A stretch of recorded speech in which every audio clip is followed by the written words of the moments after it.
नमस्कार दोस्तों, अगर आप भी उत्तर प्रदेश के रहने वाले हैं और मुख्यमंत्री योगी आदित्यनाथ जी की वृद्धा पेंशन का बेसब्री से इंतजार कर रहे हैं, तो आज की वीडियो आपके लिए किसी वरदान से कम नहीं है। इन लाखों बुजुर्गों के खाते में ना तो जनवरी फरवरी मार्च का पैसा आया है और ना ही अप्रैल मई जून की किस्त आई है। लोग परेशान हैं कि आखिर सारा डाटा सही होने के बाद स्टेटस सब ओके है दिखने के बाद भी सरकार इतना लेट क्यों कर रही है? क्या पेंशन बंद हो गई है या दोस्तों फिर आपको 3,000 रुपये मिलेंगे या सीधे 4500 रुपये खाते में आएंगे? और सबसे बड़ी जो बात है, आपकी स्क्रीन पे या दोस्तों आपके मोबाइल फ़ोन पे जो परिवार नकल कुटुंब रजिस्टर अपलोड करने का मैसेज आ रहा है, उसका सच क्या है? समाज कल्याण विभाग और योगी सरकार की तरफ से क्या बड़ी गाइडलाइन आई है और किन जिलों में सबसे पहले पैसा जारी होने वाला है? और वीडियो को बिल्कुल स्किप मत करना, क्योंकि एक छोटी-सी भी गलती आपकी पेंशन को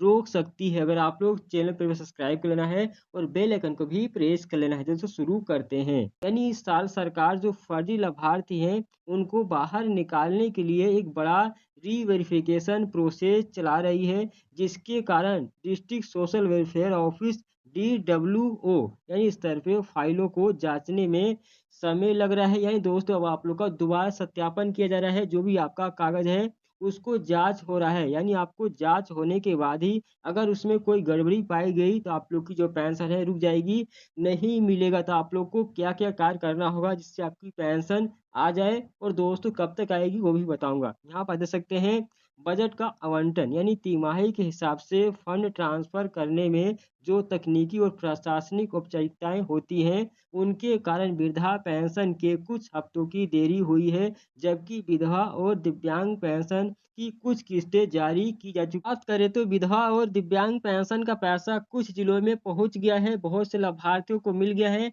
लेकिन अभी पूरे लाभार्थियों को नहीं मिल पाया है। अभी कुछ लाभार्थियों की पेंशन बाकी है, दिव्यांग पेंशन बाकी है, ज़्यादा बाकी है अभी दिव्यांग लोगों की, और इसमें विधवा महिलाओं की भी कुछ लोगों की बाकी है। और दोस्तों वृद्धा पेंशन का पैसा भी डाला नहीं गया है। यहाँ पर दोस्तों एक और बात आ गई है सामने, बहुत से लोगों के यानी मोबाइल पे परिवार नकल अपलोड करने का मैसेज क्यों आ रहा है? यानी आप देख सकते हैं इस प्रकार से आपके मोबाइल फ़ोन पे अगर मैसेज आया है तो आप लोग को ये कार्य करना होगा, तभी जो आप लोग का फार्म है सबमिट होगा, तभी आपकी जो पेंशन है आएगी। अगर आप लोग ये कार्य नहीं करेंगे तो आप लोग की पेंशन नहीं आएगी। देख सकते हैं यहाँ पर अपडेट आ गई है।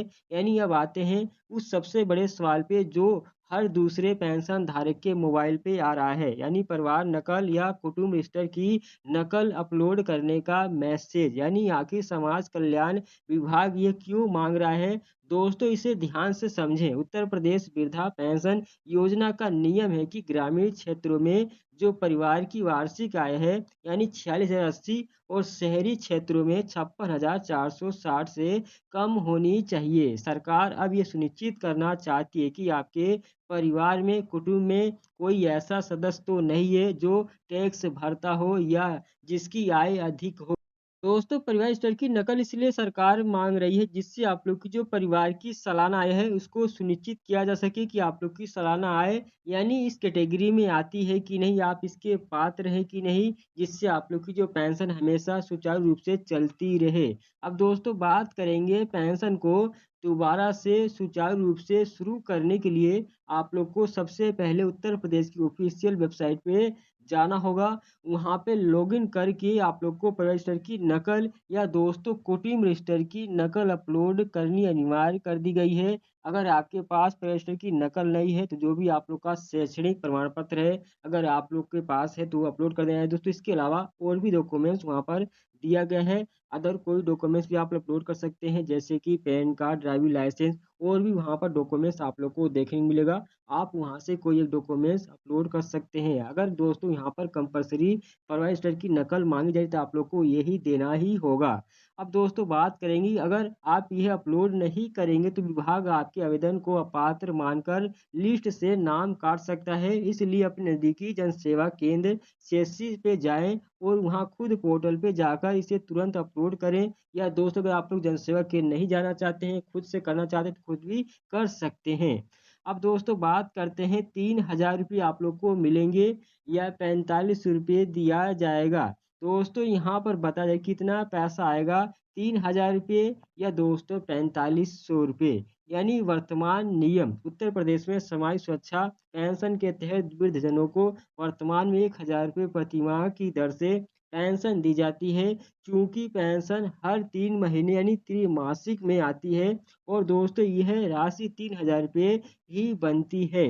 अब दोस्तों यहाँ पर 4500 रुपये का जो सच है यानी सरकार द्वारा वृद्धा पेंशन की राशि को 1,000 से बढ़ाकर 1,500 रुपये प्रतिमाह करने का यानी हर तिमाही 45 रुपये देने की प्रस्ताव पर विचार अभी चल रहा है। हालांकि इसे पूरी तरह से जमीन पर लागू करने और आधिकारिक रूप से रिलीज करने की अंतिम प्रक्रिया अभी अंतिम चरणों में है। दोस्तों सरकार की तरफ से ऑफिशियल इसे लागू नहीं किया गया है, यानी जब तक ऑफिशियल लागू नहीं किया जाएगा तब तक आप लोग को जो पेंशन है 3,000 रुपये जो मिलती थी उसी के दर से दिया जाएगा।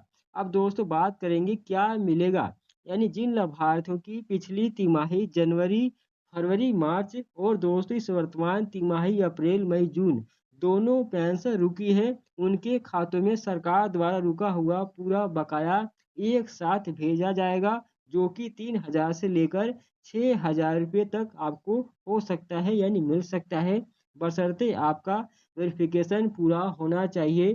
तभी जो आपकी पेंशन है अब की बार खाते में आने वाली है और ये पैसा जल्दी आपके खाते में आएगा। कब तक आएगा वो भी बताऊंगा।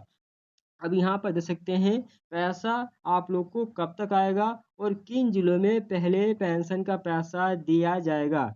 अब दोस्तों यहाँ पर सबसे महत्वपूर्ण जो सवाल है, पेंशन का पैसा कब तक आएगा, यानी समाज कल्याण विभाग की ओर से मिली ताज़ा अपडेट के अनुसार लाभार्थियों का डाटा प्रोसेस करने का काम लगभग 90% तक पूरा हो चुका है और अधिकारियों के मुताबिक अगस्त के पहले से यानी अगस्त के पहले और दूसरे हफ्ते के भीतर पेंशन का पैसा कभी भी आपके खातों में क्रेडिट होना शुरू हो सकता है। यानी दोस्तों जो पैसा है 1 अगस्त से लेके 15 अगस्त के बीच में आपको पेंशन का पैसा सभी लाभार्थियों को दे दिया जाएगा। यहाँ पर बताया गया है समाज कल्याण विभाग की तरफ से अपडेट आ गई है, यानी पहले हफ्ते से लेकर दूसरे हफ्ते यानी 1 अगस्त से लेकर 15 अगस्त के बीच में आप लोग को जो पेंशन का पैसा है मिल जाएगा।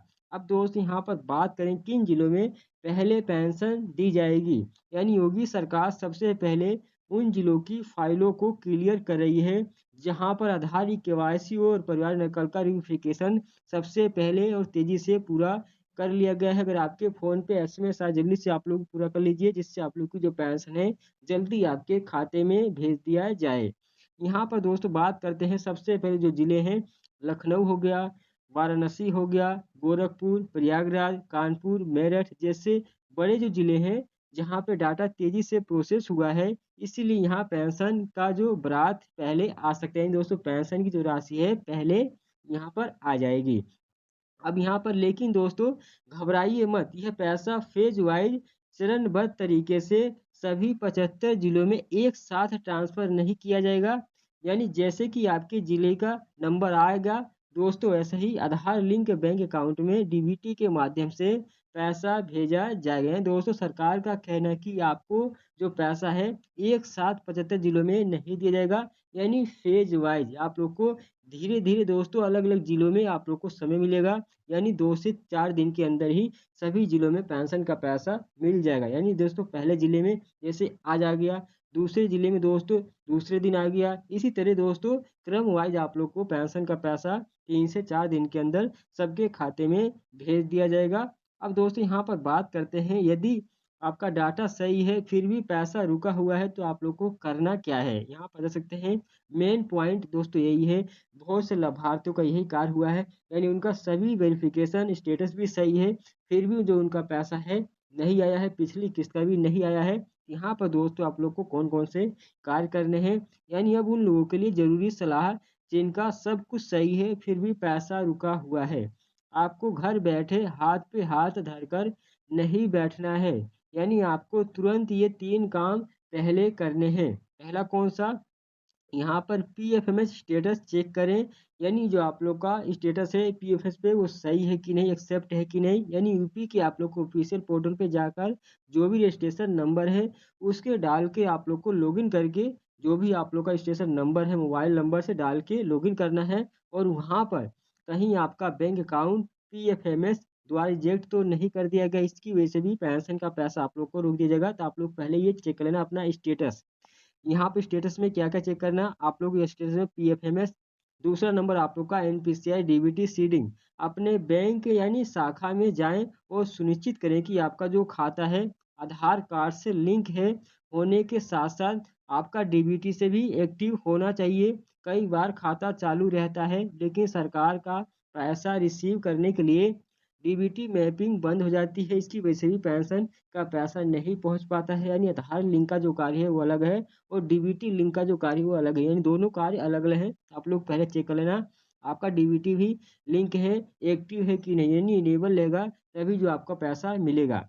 अब यहाँ पर दोस्तों तीसरा जो कार्य करना है विकास भवन यानी समाज कल्याण विभाग। यदि दोस्तों अगस्त के दूसरे सप्ताह तक पैसा नहीं आता है तो आप लोग को अपने आधार कार्ड, बैंक पासबुक और मोबाइल पर आए परिवार नकल के मैसेज का प्रिंट आउट लेकर अपने ब्लॉक के खंड विकास अधिकारी यानी बीडीओ या जिले के समाज कल्याण विभाग यानी डीडब्ल्यू कार्यालय में संपर्क करना होगा, ताकि वहां से आपका जो डाटा है अनलॉक या फ्रीज से हटा सके। यानी दोस्तों अगर आपकी जो पेंशन है 15 अगस्त से पहले नहीं आती है तो आप लोग को ये कार्य तब करना है, यानी 15 अगस्त के बाद तब आप लोग को ये कार्य करना है। अगर आपका डाटा सही है तब आपको ये कार्य करना होगा, अगर नहीं आएगी तब। अगर आपकी आ गई तो आप लोग को कोई दिक्कत नहीं है, जाने की जरूरत नहीं है। अगर दोस्तों आप लोग को मेरी जानकारी पसंद है तो सब्सक्राइब जरूर कर लेना है और बेल आइकन को भी प्रेस करने से अपडेट आपके में लाता रहूंगा। चलिए दोस्तों मिलते हैं नए वीडियो में, नए टिप पे।